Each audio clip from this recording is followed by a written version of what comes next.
Mobile है Redmi का 7A है, जो कि डेड फ़ोन है। इस डेड फ़ोन को चेक करना है, तो चेक करने के लिए इसके हमको बीपीएच और बक वोल्टेज को जब चेक करेंगे तो एक आइडिया लगता है कि हमें काम कहाँ करना है।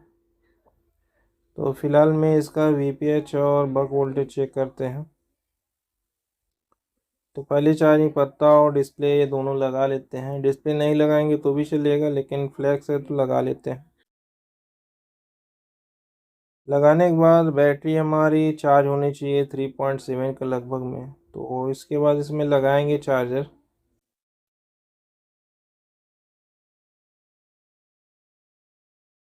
यहाँ पे कुछ टिप्स दिए हुए हैं जिससे फ़ोन ऑन कर सकते हैं, वी बस वी बैट वाले ये सब टिप्स दिए हुए हैं, और जो अलग से भी हम लोग चेक कर सकते हैं वहाँ पे।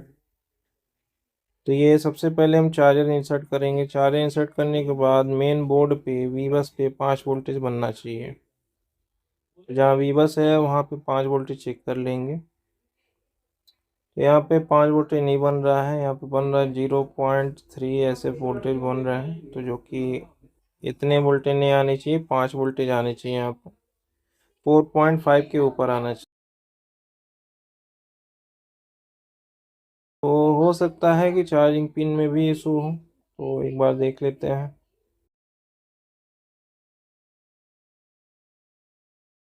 ये हो गया चार्जिंग पिन। चार्जिंग पिन में देखेंगे तो ये ऑलरेडी कहीं से काम हुआ है, इसका चार्जिंग पिन सही से सोल्ड वगैरह नहीं है, जिससे कि वोल्टेज पास नहीं हो रहा है। तो पिन पे देख लेते हैं। एक साइड ग्राउंड है, कोई वोल्टेज नहीं आएगा, और एक साइड हमारा 5 वोल्टेज की लाइन है।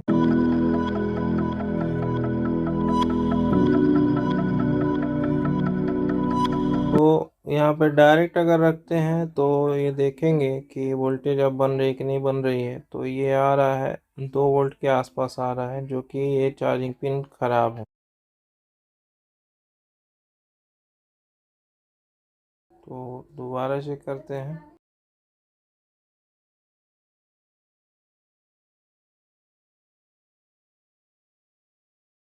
तो ये इतना आ रहा है, यानी ये चार्जिंग हमारी पास नहीं हो रही है। तो यहाँ पे 5 वोल्टेज आना चाहिए, जो कि हमारा चार्जर से आउटपुट होता है। तो यहाँ पे देखेंगे कि 5 वोल्टेज आखिर में कहाँ से दिक्कत है। तो यहाँ पे जो है एक बार अच्छे से सोल्व करते हैं।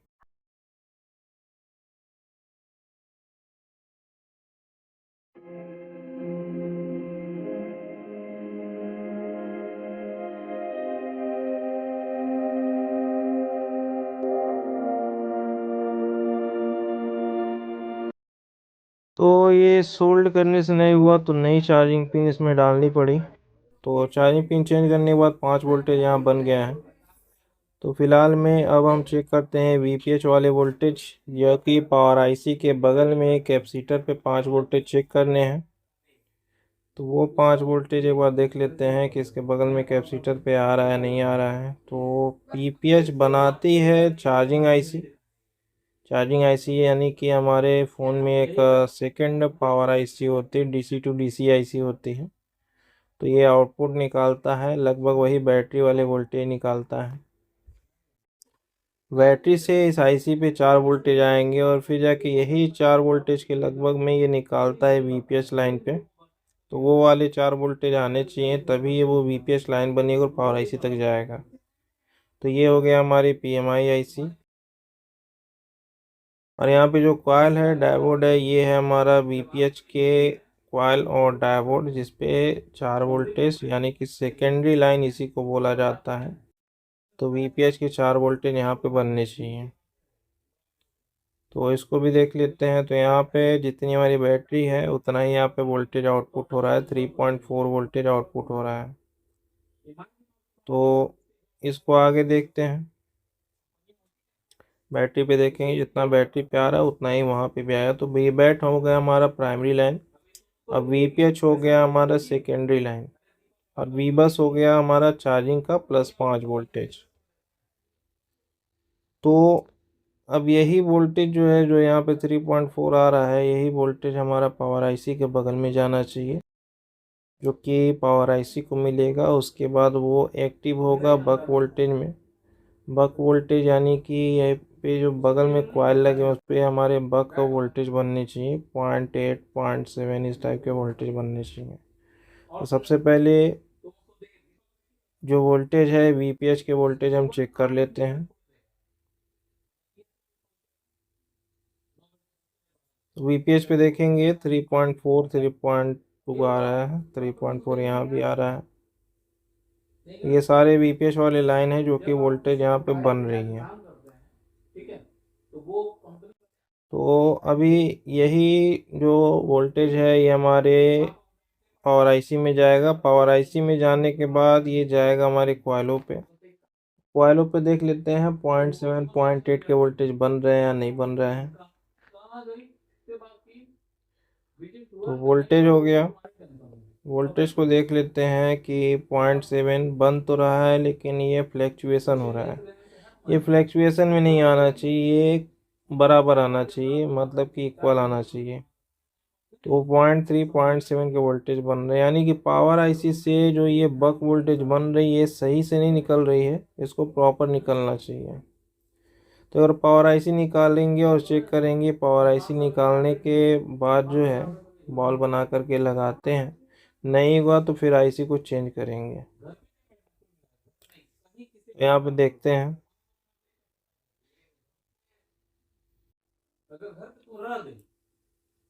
तो इसके बाद जो है पावर आईसी को निकालेंगे।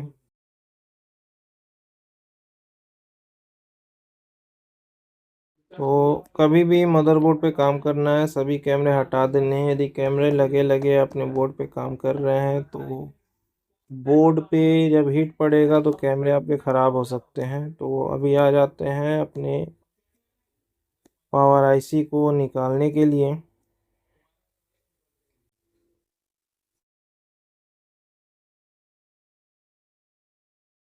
तो ये जो ग्लू लगा हुआ है इसका मतलब ये हो गया कि ऑलरेडी किसी ने इस पे काम किया हुआ है। तो पावर आईसी निकालने के बाद उसके नीचे देखेंगे तो ये कुछ फ्लक्स वगैरह है, यानी किसी ने ऑलरेडी इस पे काम वगैरह किया है।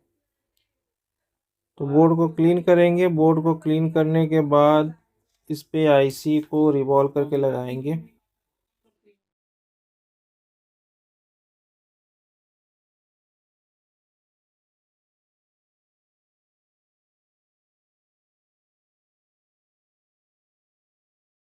पावर आईसी को क्लीन करना होगा अब। तो पावर आईसी को हल्के हल्के डिसोल्डर वायर से साफ करेंगे, दबाएंगे नहीं, दबाएंगे तो पावर आईसी छिल जाती है। तो हल्का हल्का क्लीन करेंगे। हल्का हल्का क्लीन करने के बाद इसको रिवॉल्व करके लगाएंगे। अगर इससे वोल्टेज बराबर हो जाते हैं, फ़ोन चालू हो जाता तो ठीक है, नहीं तो पावर आईसी नया डालेंगे तब जाके वो वोल्टेज जो है बराबर आएगा। तो अभी आईसी को क्लीन करके बॉल बनाते हैं, बॉल बना करके फिर आईसी को लगाएंगे।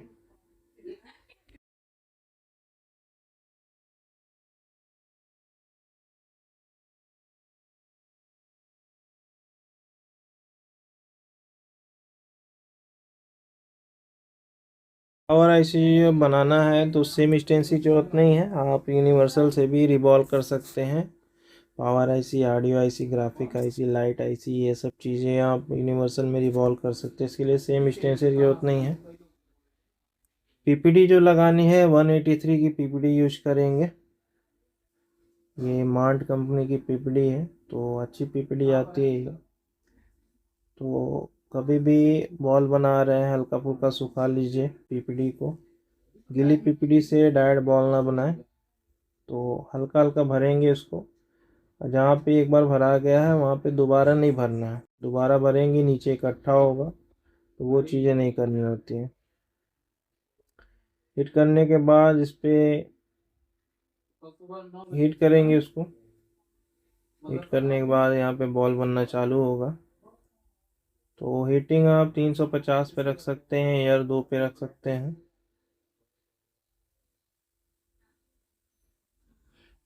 तो प्रॉपर ये बॉल बनने चाहिए, छोटे बड़े नहीं होने चाहिए, कहीं छूटना नहीं चाहिए। तो प्रॉपर बॉल बनाने के बाद आईसी को लगाएंगे और देखेंगे फ़ोन चालू होता है नहीं होता है।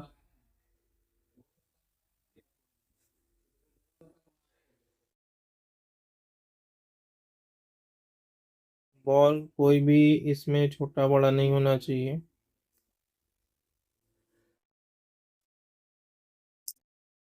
आईसी लगाने के लिए अब बोर्ड पे फ्लक्स लगाएंगे। फ्लक्स लगाने के बाद जो है आईसी को लगाएंगे। फ्लक्स लगा रहे हैं, इसमें कोई भी कचड़े नहीं होने चाहिए। कचड़ा रहेगा आईसी नीचे टच नहीं होगा। आईसी नीचे टच नहीं होगा तो फिर वो आईसी काम नहीं करती है। तो बोर्ड क्लीन होना चाहिए और आईसी पूरी बैठनी चाहिए।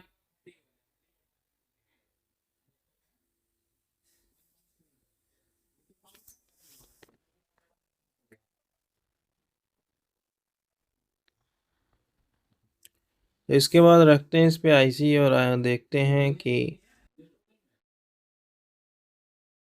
इसके बाद इस पे आईसी रखेंगे और आईसी देखते हैं कि इस पे प्रॉपर जहाँ जहाँ डॉट आपका छूटा हुआ है वहीं पे आईसी को बैठाएंगे ताकि वो अपनी अपनी जगह बैठ जाए। नहीं तो इसका फ़ोटो खींच सकते हैं। जब भी फ़ोन का आईसी आप निकाल रहे तो उसका एक पिक खींच के रखिए ताकि जिधर से आईसी निकाले तो उधर से ही आईसी लगे।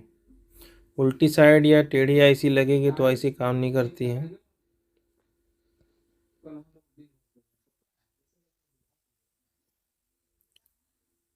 तो आईसी को बैठाते हैं।